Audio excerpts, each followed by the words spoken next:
பாருங்க பிள்ளைகள், நாங்கள் 2வது பாடப்பரப்பு பிரித்தானியர் இலங்கையில தங்களுடைய ஆட்சி அதிகாரங்களை நிலைநாட்டு. சரியா? என்ன பாடப்பரப்பு? இலங்கையில பிரித்தானியருடைய ஆட்சி. சரியான? இலங்கையில் பிரித்தானியரின் ஆட்சி. ரைட். அப்ப உங்கள் எல்லாருக்குமே தெரியும், இலங்கையில ஐரோப்பியருடைய ஆட்சி காணப்பட்டிருந்தது. எங்க காணப்பட்டிருந்தது? இலங்கையில ஐரோப்பியருடைய ஆட்சி காணப்பட்டிருந்தது. யார் அந்த ஐரோப்பியர்கள்? ஒன்று போர்த்துகேயர். ரைட். ஒன்று யார் பிள்ளைகள்? போர்த்துகேயர். இன்னொன்று பார்த்தீங்கள் என்று சொன்னா பிள்ளைகள்,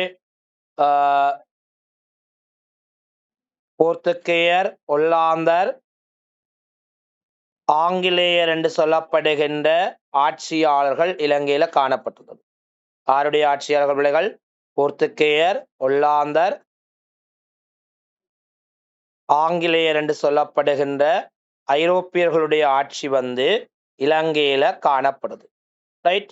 அப்ப நாங்கள் இப்ப இதுல பிரித்தானியர் ஆட்சி பற்றி பார்க்க போறோம். யாருடைய ஆட்சி பற்றி? இலங்கையில பிரித்தானியருடைய ஆட்சி. அப்ப இலங்கையில எவ்வாறு பிரித்தானியருடைய ஆட்சி இருந்தது? அப்ப பாருங்க, இந்த 1600ஆம் ஆண்டு பிள்ளைகள் பிரித்தானிய கிழக்கிந்திய வர்த்தக கம்பெனி இருக்குத்தானே. என்ன கம்பெனி? பிரித்தானிய கிழக்கிந்திய வர்த்தக கம்பெனி. சரியான? பிரித்தானிய கிழக்கிந்திய வர்த்தக கம்பெனி. சரியான? இந்த வர்த்தக கம்பெனி ஆசிய நாடுகள் மீது தங்களுடைய ஆதிக்கங்களை பெறவ முற்படின. அப்ப இந்த 1600ஆம் ஆண்டுல முதலாம் எலிசபெத் மகாராணியின் அனுமதி கடிதத்தோட ஒரு கப்பல் குழு பிள்ளைகள் சுமாத்திரா தீவுக்கும் இன்னொரு கப்பல் குழு பிள்ளைகள் இந்தியாவுக்கும் வருது. அப்ப இந்தியாவுக்கு வந்த ஆங்கிலேயர்கள் பிள்ளைகள் அப்படியே ஆதிக்கத்தை இலங்கை மீது கவனம் செலுத்த போயிடும். அப்ப நாங்கள் நேரடியாக பார்க்க போறோம், இலங்கை மீது ஆங்கிலேயர் கவனம் செலுத்துறதுக்கு என்ன காரணம். ரைட். இலங்கை மீது பிரித்தானியர் கவனம் செலுத்துறதுக்கு என்ன காரணம்? அப்ப பிரித்தானியர் இலங்கை மீது கவனம் செலுத்துறதுக்கு என்ன காரணம் என்று பார்த்தோம்டா 3 காரணம் இருக்கு பிள்ளைகள். ஒன்று பாருங்கோ, இலங்கையினுடைய அமைவிட முக்கியத்துவம். என்ன முக்கியத்துவம்? இலங்கையின் அமைவிட முக்கியத்துவம். இலங்கையின் அமைவிட முக்கியத்துவம், அமைவிடம். 2வது பாருங்க பிள்ளைகள், திருகோணமலை துறைமுகத்தின் முக்கியத்துவம். திருகோணமலை துறைமுகத்தின் முக்கியத்துவம். திருகோணமலை துறைமுகத்தினுடைய முக்கியத்துவம். 3வது பாருங்க பிள்ளைகள், வர்த்தக நடவடிக்கையில இலங்கை பெற்றிருந்த முக்கியத்துவம். எந்த நடவடிக்கை? வர்த்தக நடவடிக்கையில இலங்கை பெற்றிருந்த முக்கியத்துவம். அப்ப இலங்கை முக்கியத்துவம், இலங்கை மீது பிரித்தானியர் கவனம் செலுத்துறதுக்கு 3 காரணங்கள் இருக்குது.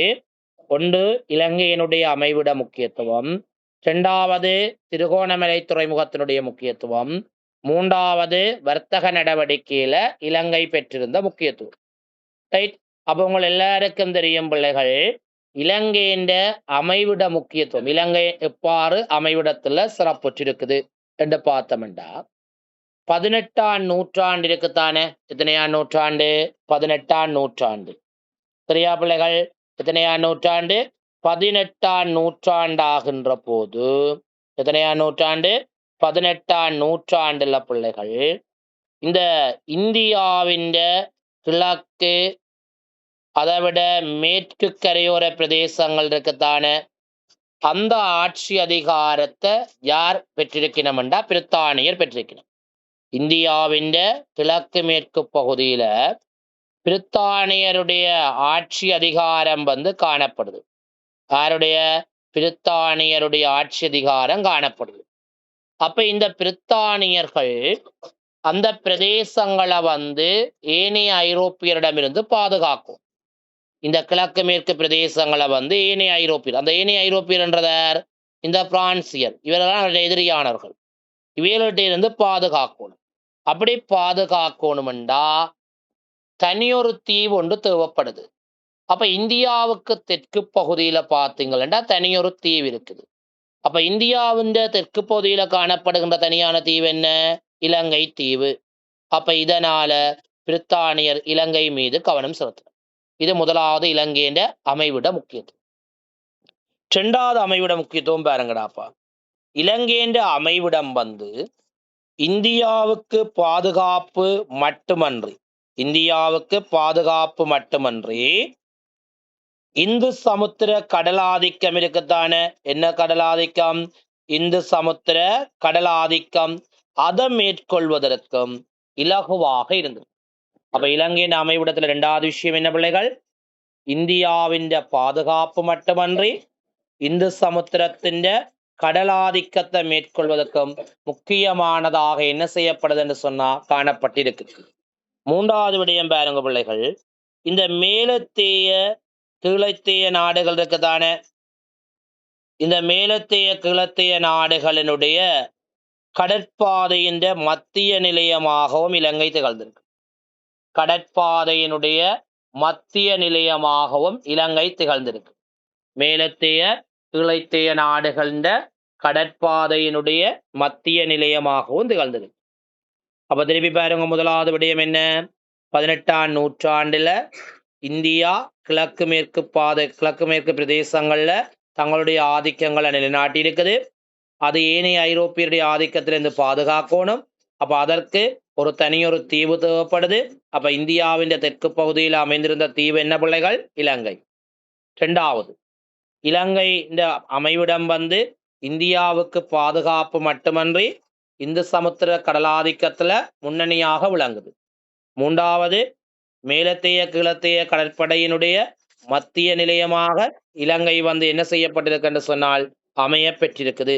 இதனாலதான் பிரித்தானியர் இலங்கையின் அமைவிடத்துல என்ன செய்திருக்கிறோம்? கவனம் செலுத்தி இருக்கிறோம். என்னதுல பிள்ளைகள்? பிரித்தானியர் இலங்கையினுடைய அமைவிடத்துல கவனம் செலுத்தி இருக்கிறோம். ரைட். இப்ப சொல்லுங்க பாப்பம் அன்கிதா, ஒரு இலங்கையின் அமைவிட முக்கியத்துவம் பற்றி.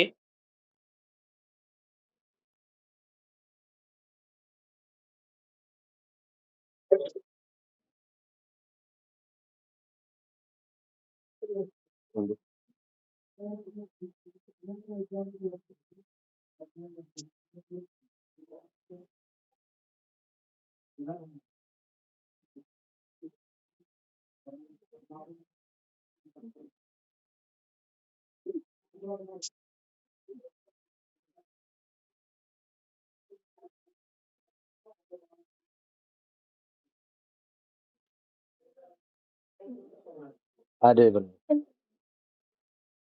நிறுத்தியா நீங்க இல்லதான்? Right, okay. அனான்னு சொல்லி விடுங்க பாப்போம்.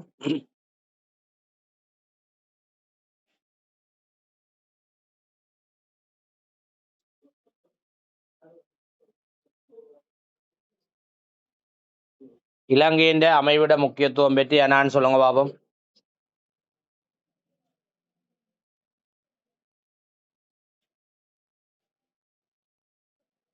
அனான் இருக்கிறீங்களா?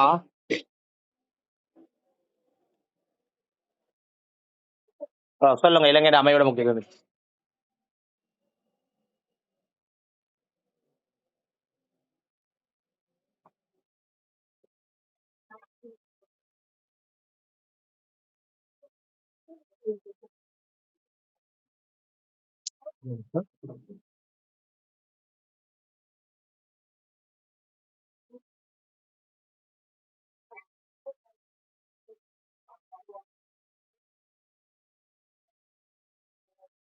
Okay,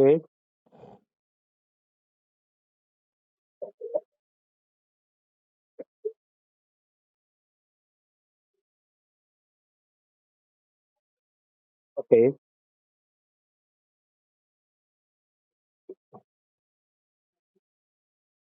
right, okay. இது இரண்டாவது விடயம் பாருங்க, திருகோணமலை துறைமுகத்தினுடைய முக்கியத்துவம். இப்ப உங்களை எல்லாருக்குமே தெரியும், இலங்கையினுடைய மிக முக்கியமான ஒரு பகுதி திருகோணமலை துறைமுகம். இப்ப இந்த திருகோணமலை துறைமுகம் இவ்வாறு தான் என்ன செய்யப்பட்டிருக்கும் என்று அமைய பெற்றிருக்கு.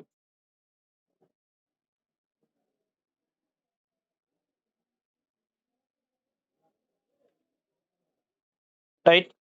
பிள்ளைகள் இந்த பகுதி தான் திருகோணமலை. ரைட். என்ன மலை? திருகோணமலை. இப்ப இந்த திருகோணமலையை பார்த்தோம் என்று சொன்னா பிள்ளைகள், முதலாவது பாருங்கடா, இந்த வங்காள விரிகுடா திருகோணமலை என்ற இந்த பகுதி வந்து பிள்ளைகள், இந்த பகுதி வந்து வங்காள விரிகுடா. என்ன பகுதி? வங்காள விரிகுடா. இப்ப இந்த வங்காள விரிகுடாவையும் இங்கால இருக்கிற நாடுகள் எல்லாம் பிள்ளைகள், இங்கால வந்து இருக்கிற உலக நாடுகள் எல்லாம் தென்கிழக்காசிய நாடு. அப்ப வங்காள விரிகுடாவையும் தென்கிழக்காசியாவையும் நோக்கி அமைந்திருக்கின்ற ஒரு இயற்கையான துறைமுகம் தான் என்ன துறைமுகம்? திருகோணமலை துறைமுகம். எப்படி? வங்காள விரிகுடாவையும் தென்கிழக்காசியாவையும் நோக்கிய வண்ணம் அமைந்திருக்கின்ற ஒரு துறைமுகம் தான் என்னடா? இயற்கை துறைமுகம், திருகோணமலை துறைமுகம். இதை விட பாருங்கடா, நாட்டின் உட்பகுதியை நோக்கி அமைந்துள்ள, இப்ப இதுதான நாட்டின் உட்பகுதி, இங்கதான் நாடு வரப்போகுது. அப்ப அதன் உட்பகுதியை நோக்கி வருது பாருங்கோ, இந்த நோக்கி அமைந்துள்ள, சரியா, நாட்டின் உட்பகுதியை நோக்கி நீண்டு அமைந்துள்ள இயற்கையான ஒரு துறைமுகம். இதனால இப்ப சூறாவளிகள் அடிக்க சொல்லுங்க, அப்பம் பலத்த சூறாவளிகள் எல்லாம் எங்க நாட்டில் இடம்பெற்றது. இந்த சந்தர்ப்பத்தில் பிள்ளைகள் கப்பல்களை கொண்டு, இது கடல், இந்த பகுதி கடலண்டா, இப்படியே கப்பல்களை கொண்டு இதுல விடலாம் பிள்ளைகள், பாதுகாப்பாக இருக்கு. சரியான? அப்ப சுத்தி பாதுகாப்பான ஒரு பகுதியாக திருகோணமலை காணப்படும். இதை விட இந்த ஆங்கிலேயர் இந்து சமுத்திரத்துல வந்து பிரான்சியரோட சண்டையிடினர். ஆர்? ஆங்கிலேயர் இந்து சமுத்திரத்துல வந்து பிரான்சியரோட சண்டையிடினர்.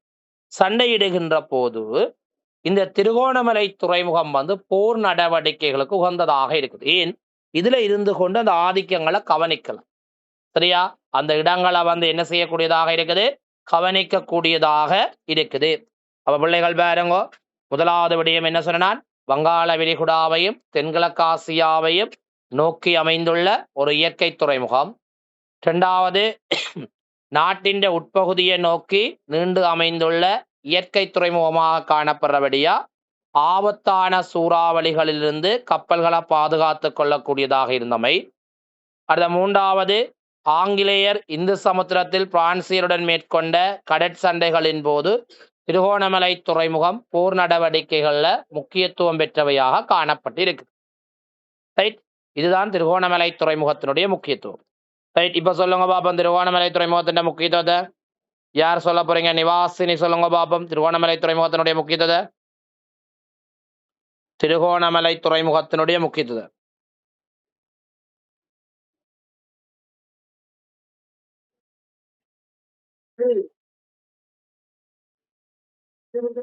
ஓகே.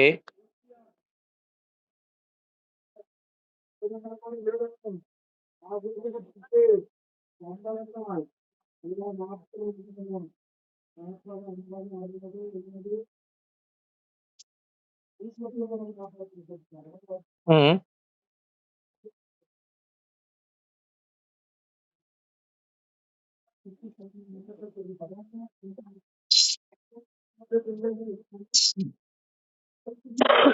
ஓகே, சரி. இனி பாபமா நாங்கள் பாருங்க எல்லாரும், இந்த வியாபார வர்த்தக நடவடிக்கையில இலங்கை பெற்றிருந்த முக்கியத்துவம். அப்ப இலங்கையில உயர்தரமான வர்த்தக பொருள் என்னென்று பார்த்தோம்னா கருவா. அப்ப ஆங்கிலேயரும் இந்த உயர்தரமான கருவாவை பெற்றுக்கொள்ள விரும்பினர். இதை விட இந்த நாட்டில் ஏனைய வாசனை திரவியங்கள் இருக்குது. என்ன வாசனை திரவியங்கள்? ஏலம், கராம்பு, மிளகு, சாதிக்காய், இப்படியான வாசனை திரவியங்களை பெற்றுக்கொள்ள விரும்பினர். எப்படி? உயர்தரத்திலான கருவா, அதை விட ஏனைய வாசனை திரவியங்களான ஏலம், கராம்பு, மிளகு, சாதிக்காய், இவற்றை பெற்றுக்கொள்ள ஆங்கிலேயர் விரும்பியது. அதை விட பார்த்தீங்களா, இந்த வாசனை திரவியங்களை விட பிள்ளைகள் விலை மதிக்க முடியாத பொருட்கள் இலங்கையில காணப்பட்டது. ஒன்று பாருங்க பிள்ளைகள், ஜானை, அதை விட ஜானேண்ட தந்தம், ஜானை, அதை விட ஜானேண்ட தந்தம், அதை விட பார்த்தீங்களா முத்து, அதை விட முத்து, அதை விட பார்த்தீங்களா மாணிக்கம், சரியான மாணிக்கம், இப்படியானவர் விலை மதிக்க முடியாத பொருட்களையும் ஆங்கிலேயரால பெற்றுக்கொள்ள முயற்சிக்கணும். இதை விட பிரித்தானியற்ற உற்பத்தி பொருள் இருக்குதானே பிள்ளைகள், பிரித்தானியாவில உற்பத்தி செய்கின்ற பொருள் இருக்குதானே, இந்த பொருளை இலங்கையில கொண்டு வந்து சந்தைப்படுத்த உண்மையாகவே ஒரு நிலைமை இலங்கையில காணப்பட்டது. இதனாலதான் பிரித்தானியர் இலங்கையில வியாபார ரீதியாக முக்கியத்துவம் செலுத்து. அப்ப பாருங்க, கருவா, ஏலம், கராம்பு, மிளகு, சாதிக்காய் போன்ற வர்த்தக பொருட்களை, வாசனை திரவியங்களை பெற்றுக்கொள்ளினம். விலை மதிக்க முடியாத பொருட்கள் ஜானை தந்தம், முத்து, மாணிக்கம் போன்ற பொருட்களை பெற்றுக்கொள்ளினம். பிரித்தானியாவின் உற்பத்தி பொருட்களை சந்தையொன்றுல விற்பனை செய்வதற்கு பொருத்தமான இடம் இலங்கையில காணப்படுது. ரைட், சிவரகா இருக்கா சொல்லி விடுங்க பாப்போம். வர்த்தக ரீதியாக இலங்கை இருந்த முக்கியத்துவம்.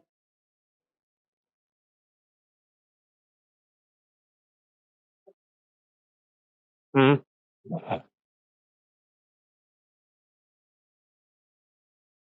ம்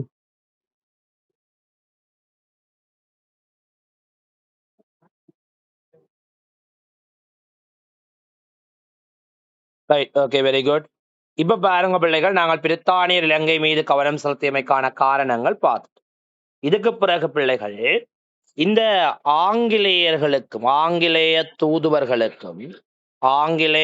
தூதுவர்களுக்கும் கண்டி நாயக்க மன்னர்களுக்கும் இடையில சில தொடர்புகள், அதாவது தூது தொடர்புகள் காணப்பட்டிருந்தது. அது வர்த்தக ரீதியான தூது தொடர்பு, கோட்டைகளை கைப்பற்றுதல் தூது தொடர்பு. அப்ப முதலாவது பாருங்க பிள்ளைகள், 1762 முதலாவது தொடர்பு. இரண்டாவது 1782 மூன்றாவது பிள்ளைகள் 1795. இப்ப 1762 ஜான் பைபஸ் என்ற ஒரு ஆங்கிலேய தூதுவர், ஜான் பைபஸ், இவன் யாரை சந்திக்கிறான்டா? கீர்த்தி ஸ்ரீ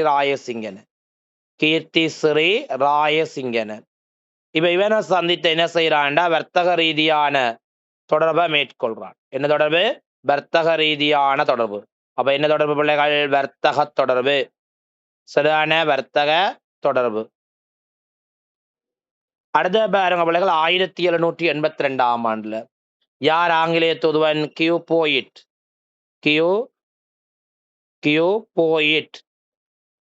இந்த கியூ போயிட் யாரை சந்திக்கிறான்? ராஜாதி ராஜசிங்கனை சந்திக்கிறான். ராயசிங்கன் இவனும் சந்திப்பதற்கான காரணம் என்ன பிள்ளைகள்? வர்த்தக நடவடிக்கை. என்ன நடவடிக்கை? வர்த்தக நடவடிக்கை, வர்த்தகம். 1795 யார் பிள்ளைகள்? ராபர்ட் அன்ரூஷ்.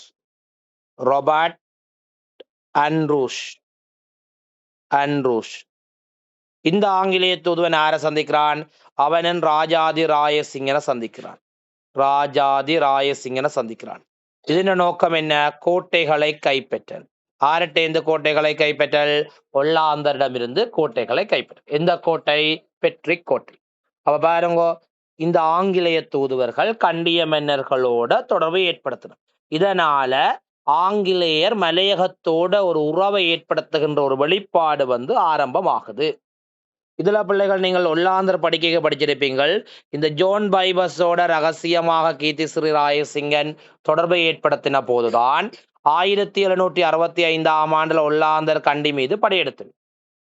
ரைட், இப்ப பாருங்க, நாங்கள் இந்த விடயமும் சரி. ரைட், இப்ப இந்த சாட்டை சொல்லுங்க. அவன் டானிஸ் இருக்கா சொல்லுங்க அவன் இந்த சாட் பற்றி.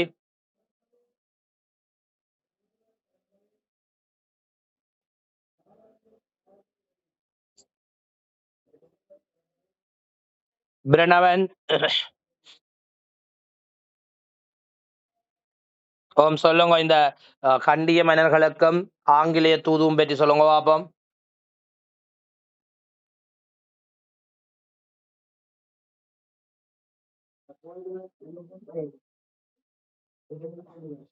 என்ன தொடர்பு? வர்த்தக தொடர்பு. அடுத்தது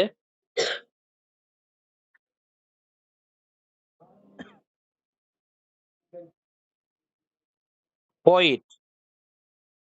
ம் ம்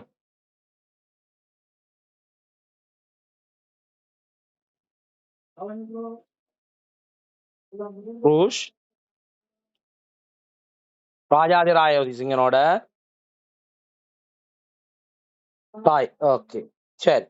இப்ப பாருங்க எல்லாரும், நாங்கள் அடுத்த விடயம் பார்க்க போறோம் பிள்ளைகள். இந்த பிரித்தானியர் இலங்கையின் கரையோர பிரதேசத்தை இப்ப கைப்பற்ற போயிடும். எப்படி கைப்பற்ற போயிடும்? இலங்கையின் கரையோரம் வந்து பிரித்தானியர் கைப்பற்ற போயிடும். அதான எந்த பிரதேசத்தை?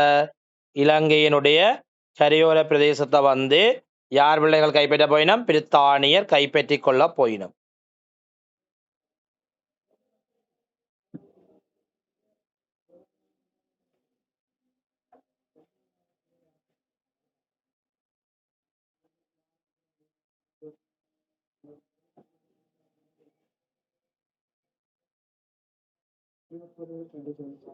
ரைட்.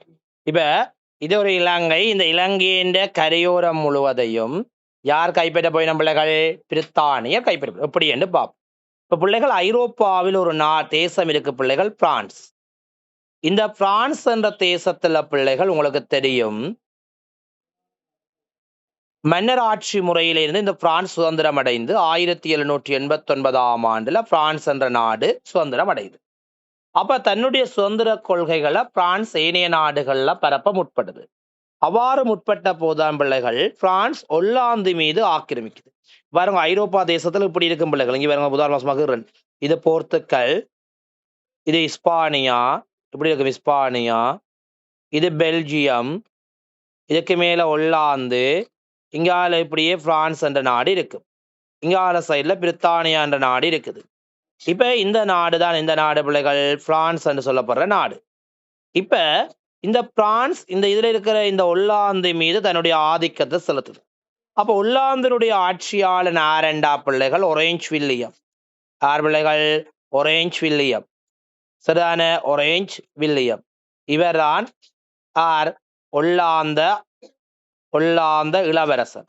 இப்ப இவன் இந்த பிரான்சியருடைய ஆக்கிரமிப்பை எதிர்கொள்ள முடியாத போது ஒரேஞ்ச் வில்லியம் தன்னுடைய நட்பு நாடான பிரித்தானியாவுக்கு வார. எந்த நாடு? பிரித்தானியாவுக்கு வார. இப்ப பிரித்தானியர் எதிர்பார்த்து கொண்டிருக்கணும் இந்த இலங்கை மீது கவனம் செலுத்தி கொண்டிருக்கணும். அப்ப இவர் தஞ்சம் அடைகிறது அவருக்கு சாதகமாக அமையுது. ஆர் தஞ்சம் அடைகிறது? Orange William. அப்ப பிரித்தானியர் என்ன செய்ய போயினம் என்று சொன்னால், இந்த ஒரேஞ்ச் வில்லியத்திட்ட ஒரு கடிதம் வாங்க போயினம். அப்ப இந்த இலங்கையின கரையோரத்தை யார் பிள்ளைகள் ஆண்டு கொண்டிருந்தாக்கள்? ஒல்லாந்தர்கள் ஆளினம். அப்ப இங்க இருந்த ஆளுநர் யார்? பென்னெங்கல் பெக். அப்ப இவரை வந்து சந்திக்கத்தானே வேணும். அப்ப இதுக்காக ஒரு கடிதம் ஒன்றை பெற்றுக்கொள்ள போயிடும். யார்கிட்ட? ஒரேஞ்ச் வில்லியத்திட்ட பிரித்தானியர். அப்ப அந்த கடிதம் தாண்டா பிரித்தானியாவின் ஒரு மாளிகை இருக்கு பிள்ளைகள். என்ன மாளிகை என்றா? கியூ மாளிகை. என்ன மாளிகை? கியூ மாளிகை. அப்ப இந்த கியூ மாளிகையில வைத்து எழுதப்பட்டபடியா அந்த கடிதம் கியூ கடிதம் என்று சொல்லி குறிப்பிடுவோம். என்ன கடிதம்? கியூ கடிதம் என்று சொல்லுவோம். அப்ப இந்த கடிதத்துல என்ன விடயம் சொல்லியிருக்கண்டா, இந்த இலங்கையின் கரையோர பிரதேசங்கள்ல பிரான்சியருடைய ஆதிக்கம் இருப்பதனால தற்காலிகமாக இந்த கரையோர பகுதியை ஆங்கிலேயருக்கு ஒப்படைக்கும்படி அந்த கடிதம் எழுதப்பட்டிருக்கு. அப்ப இந்த கடிதத்தை கொண்டு இலங்கைக்கு யார் வரினம்? ஆங்கிலேயர் வரினம். எந்த துறைமுகத்துக்கு? திருகோணமலை துறைமுகத்தாண்டி வரினம். அப்ப இத பென்னெங்கல் பெக் ஏற்க மறுக்கிறார். அப்ப ஆத்திரமடைந்த ஆங்கிலேயர்கள் முதலாவதுல இந்த திருகோணமலை என்று சொல்லப்படுகின்ற பெட்ரிக் கோட்டையை கைப்பற்றினம். பிறகு மட்டக்களப்பை கைப்பற்றினம் பிள்ளைகள். அதுக்கு பிறகு யாழ்ப்பாணம், அதுக்கு பிறகு மன்னார், கல்பட்டி, சரியான, அதுக்கு பிறகு கொழும்பு, இப்படியான இடங்கள் எல்லாவற்றையும் கைப்பற்றி கொண்டு வரினம். எத்தனையாம் ஆண்டு? 1795, 1796. ஏன் இந்த திருகோணமலை வந்து பிள்ளைகள் 1795 ஆகஸ்ட் 26 முதலாவதா கைப்பற்றினோம். கைப்பற்றின உடனே ஒன்றும் செய்ய முடியாத ஒல்லாந்தர்கள் 1796 பிப்ரவரி 16 அந்த கடிதத்துல கையொப்ப முடியும். யார் கொண்ட கடிதத்துல? ஆங்கிலேயர் கொண்டு வந்த கடிதத்துல. இதனால உடனடியாக இலங்கையின் கரையோர பிரதேசம் பிப்ரவரி 16 முதல் 1796 இலங்கையின் கரையோரம் ஆங்கில கிழக்கிந்திய வர்த்தக கம்பெனி வசமாகுது. எந்த கம்பெனி வசமாகுது? ஆங்கில கிழக்கிந்திய வர்த்தக கம்பெனி வசமாகுது. இப்ப இலங்கையின் கரையோரத்துல யாருடைய ஆதிக்கம் ஆரம்பித்திருக்குது? ஆங்கில கிழக்கிந்திய வர்த்தக கம்பெனியின் ஆதிக்கம் ஆரம்பமாகி இருக்குது. ரைட். இப்ப இவ்வளவு விஷயம் ஓகே, எல்லாரும் ஞாபகப்படுத்தி பாருங்க. எல்லாரும் ஞாபகப்படுத்தி பாருங்க. ரைட். உங்களோட புக் கையில இருந்தால வாசிச்சு பாருங்க. இப்ப படிப்பிச்ச இவ்வளத்தை உங்களோட பாட புத்தக பக்கம் 24, 25, 26, 27 பக்கம் இவ்வளவு விளங்கப்படுத்திக்கிறேன். 5 மினிட்ஸ் விடுறேன், எல்லாரும் வாசிச்சு பாருங்க. கரையோர பிரதேசத்துல ஆங்கில கிழக்கிந்திய வர்த்தக கம்பெனியினுடைய காலத்துல 3 விதமான பிரிவுகளாக ஆட்சி வகைப்படுத்தப்பட்டது. முதலாவது பிள்ளைகள் பார்த்தீங்கள் என்று சொன்னால் 1796 ஆண்டுல இருந்து 1798 வரையான ஒரு ஆட்சி முறைமை காணப்படுது. இது கிழக்கிந்திய வர்த்தக கம்பெனியின் நிர்வாகம். கிழக்கிந்திய வர்த்தக கம்பெனியின் நிர்வாகம், கம்பெனி நிர்வாகம். இரண்டாவது 1798 இருந்து 1802 ஆண்டு வரை இரட்டை ஆட்சி காலம். என்ன ஆட்சி காலம் பிள்ளைகள்? இரட்டை ஆட்சி காலம். ரைட். அடுத்தது பாருங்க பிள்ளைகள், 1802 ஆண்டு பிள்ளைகள் முடிக்குரிய ஆட்சி, அதாவது கரையோர பிரதேசம் முடிக்குரிய ஆட்சியாக மாற்று. இதுதான் பிள்ளைகள் உங்கள் எல்லாருக்கும் இந்த இலங்கையில கரையோர பகுதியில பிரித்தானியருடைய ஆட்சி அதிகாரங்கள். அப்ப நாங்கள் இதுல முதலாவதா பார்க்க போறோம் வர்த்தக கம்பெனியின் ஆட்சி பற்றி பார்க்க போறோம். பிள்ளைகள், இந்த வர்த்தக கம்பெனி என்று சொல்றது உங்களுக்கு தெரியும், இலங்கையின் கரையோரத்தை கைப்பற்றுகின்ற போது பிரித்தானியருக்கு அதிகளவான செலவு ஏற்பட்டது. அந்த செலவை நிவர்த்தி செய்யணும் என்று சொன்னால் வரி அறவீடுகளை மேற்கொள்ள வேண்டும் என்ற ஒரு நிலைக்கு வரினம். அதனால பிரித்தானியர் என்ன செய்யணும் என்று சொன்னால், இங்க வதிவிட பிரதிநிதி ஒருவரை நியமிக்கணும். அவர்தான் ரெசிடென்ட். இந்த ரெசிடென்ட் தனக்கு உதவி செய்வதற்கு கலெக்டர்மாரை நியமிக்கிறான். கலெக்டர் என்ன செய்யறார்? தனக்கு வரி வசூலிப்பதற்கு என்று சொல்லி அவுமில்தார்களை நியமிக்கணும். அவுமில்தார்கள் பிள்ளைகள். இந்த அவுமில்தார்கள் தான் பிள்ளைகள் என்னென்று பார்த்தீங்கள் என்று சொன்னா இங்க வரி வசூலிக்க போயிடும். அப்ப ஆரம்பத்துல இங்க வரி வசூலிப்பதுல இருந்தது இந்த உள்நாட்டு உத்தியோகத்தர்கள். அப்ப ஆங்கிலேயர் என்ன செய்யணும்டா, வரி வசூலிப்பதற்கு உள்நாட்டு உத்தியோகத்தர்களை நீக்கி விட்டுட்டு சென்னையிலிருந்து அழைத்து வரப்பட்ட அவுமில்தார்களை நியமிக்கணுமல்லோ. இந்த நியமிச்சதால இங்க ஒரு கிளர்ச்சி ஏற்படுது. அதுதான் 1797 ஆண்டு கரையோர கிளர்ச்சி. அப்ப கரையோர கிளர்ச்சி ஏற்படுவதற்கு முதலாவது காரணம் என்ன பிள்ளைகள்? உள்நாட்டு உத்தியோகத்தர்கள் நீக்கப்பட்டு சென்னையிலிருந்து அழைத்து வரப்பட்ட அவுமில்தார்கள் வரி வசூலிப்பதற்கு நியமிக்கப்படல். இரண்டாவது பாருங்க, ஆங்கில கிழக்கிந்திய வர்த்தக கம்பெனியால புதிய வரிகள் அறிமுகம் செய்யப்படுதல் பிள்ளைகள். புதிய வரிகள் என்ன பிள்ளைகள்? புதிய வரிகள். அந்த புதிய வரிகள் என்ன பிள்ளைகள்? ஒன்று தென்னை இருக்குது, இன்னொன்று உப்பு இருக்குது, தென்னை, உப்பு, மீன், அடுத்தது புகையிலை. இதுகள்லாம் அறிமுகம் செய்யப்பட்ட புதிய வரிகள். என்னென்ன வரி? தென்னை வரி, உப்பு வரி, மீன் வரி, புகையிலை வரி. பிள்ளைகள், இதுல பாரதூரமான வரி தென்னை வரி. இதுதான் 1797 ஆண்டு கிளர்ச்சிக்கான உடனடி காரணம். இப்ப கேள்வி வரும், 1797 ஆண்டு கிளர்ச்சிக்கான உடனடி காரணம் என்றால் என்ன காரணம்? தென்னை வரி காரணம். அதை விட இங்க பாத்தீங்களா பிள்ளைகள், ஆரம்பத்துல பொருட்களாக வரி அறவிட்டவினம். இப்ப பொருளுக்கு பதிலாக பணமாக வரி அறவிடினம் பிள்ளைகள். இதுவும் ஒரு காரணம். அப்ப பாருங்க, முதலாவது காரணம் என்ன? வரி வசூலிப்பதற்கு உள்நாட்டு உத்தியோகத்தர்கள் நீக்கப்பட்டு சென்னையிலிருந்து அழைத்து வரப்பட்ட அவுமில்தார்கள் நியமிக்கப்படுதல். இரண்டாவது, புதிய வரிகளை அறிமுகம் செய்தல். மூன்றாவது, பொருட்களுக்கு பதிலாக பணமாக வரிகளை அறவிடுதல். இதுல உடனடி காரணம் என்ன? தென்னை வரி அறவீடு. தென்னை வரி என்ற என்ன பிள்ளைகள்?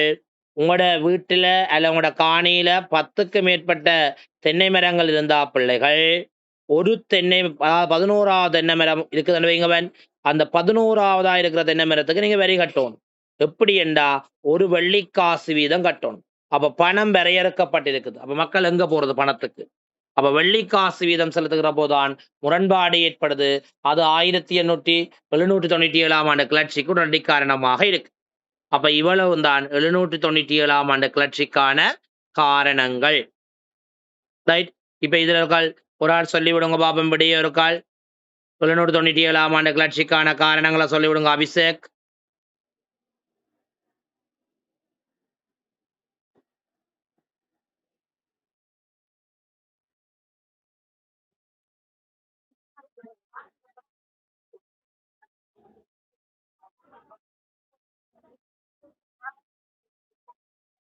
ஓகே ஓகே உண்டு. அடுத்த ரெண்டாவது